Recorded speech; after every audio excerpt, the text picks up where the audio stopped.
Hey everybody, welcome to the channel. Tonight I thought we would take a couple of different guitars with similar but not exact woods, but pretty much the same shape, okay? And maybe compare the two. And so the two I wanted to compare tonight was the Epiphone Excellente out of the Masterbuilt factory in Indonesia. And I want to put this and compare it to the Mackenzie and Marr Riverboat. And as many of you know, the Riverboat was sent to me by Mackenzie and Marr out of Montreal, Canada.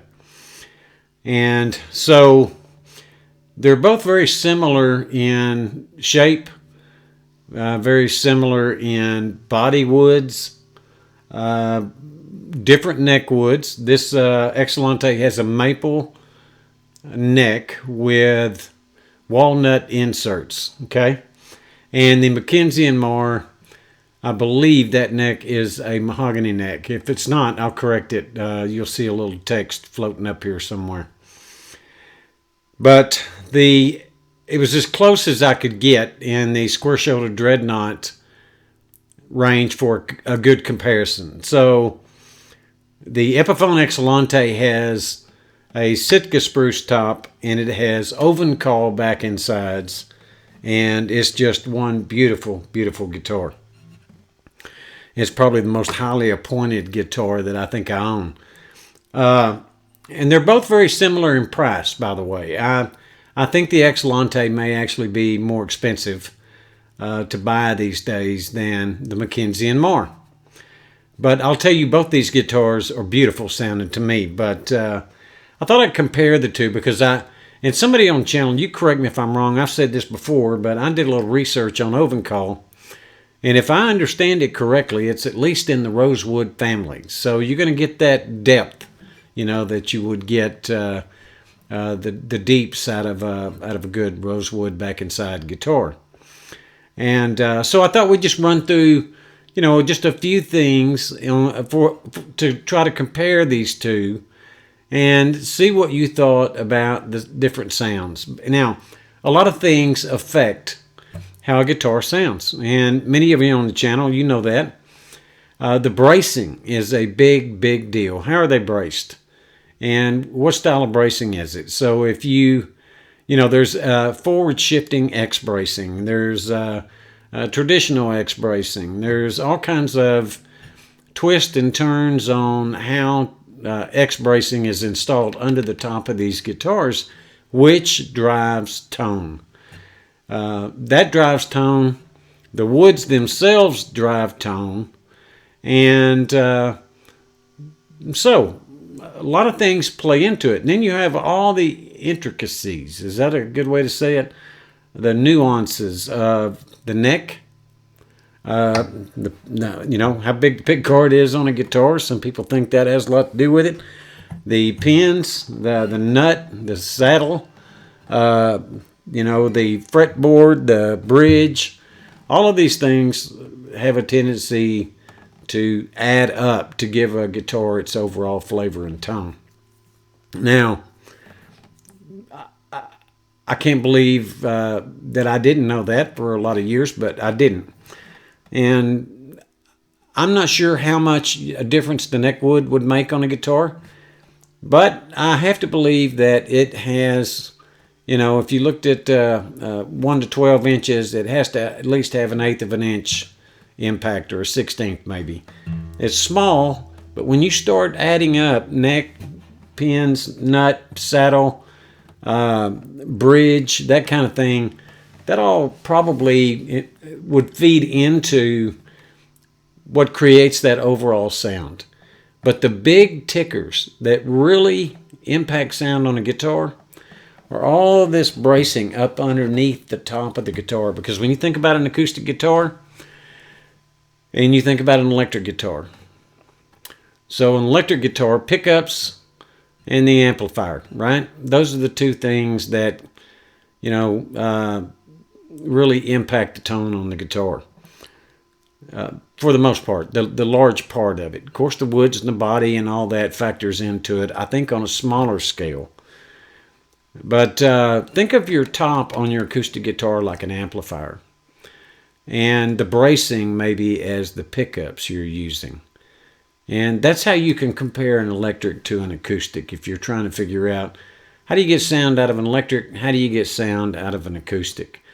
It's one reason I have such a love for acoustic guitars, because of the amount of craftsmanship that has to go into creating that tone, that overall tone, by how you position the braces, what the wood's made out of on the braces, and how you arranged it internally in the guitar.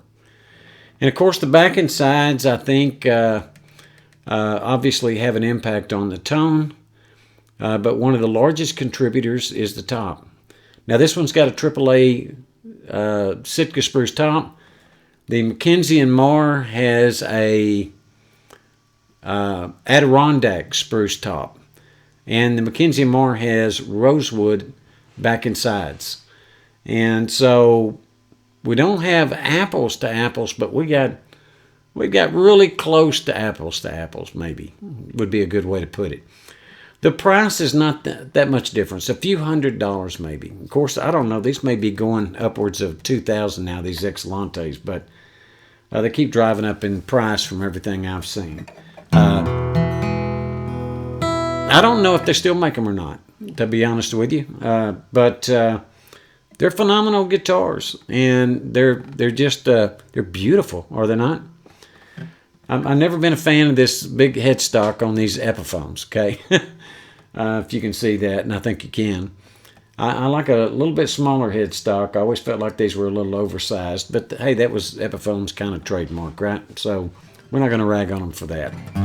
So what I thought I'd do is play a couple of things back to back. So we'll do one with a pick on the Excellente. We'll do one with a pick, the same thing on the pick with a pick on the Mackenzie and Marr, which I'm keep pointing this way, but it's behind me and you can't probably see it.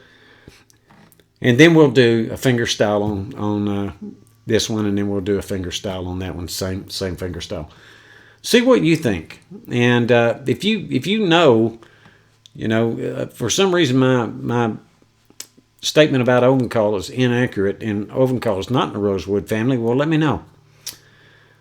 All right, folks, here we go. See what you think.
Okay, folks, so maybe the guitar playing was a struggle a little bit, but maybe you could hear the two of them. Finger picked, somewhat played with the pick. We'll go there, okay? Afraid my bluegrass days they're way ahead of me because they're certainly not behind me, okay? But I will tell you, I love the Excellente, and I love the Mackenzie and Marr, and I will tell you in the comments after you tell me what you think, which one I really like the best myself. And I do have a favorite between these two. Keep in mind, I love both of them. They're going nowhere. Don't offer to buy them. It's not happening. Okay, but I do have one that I favor over the other, and it could surprise you. Let me know what you think in the comments, folks. Good Saturday night to you. I'm going to try to get this edited and uploaded tonight, okay? Hopefully you enjoyed the video as much as I enjoyed doing it. Look forward to seeing each and every one of you next time. Look forward to hearing from you in the comments. God bless each and every one of you. We'll see you next time.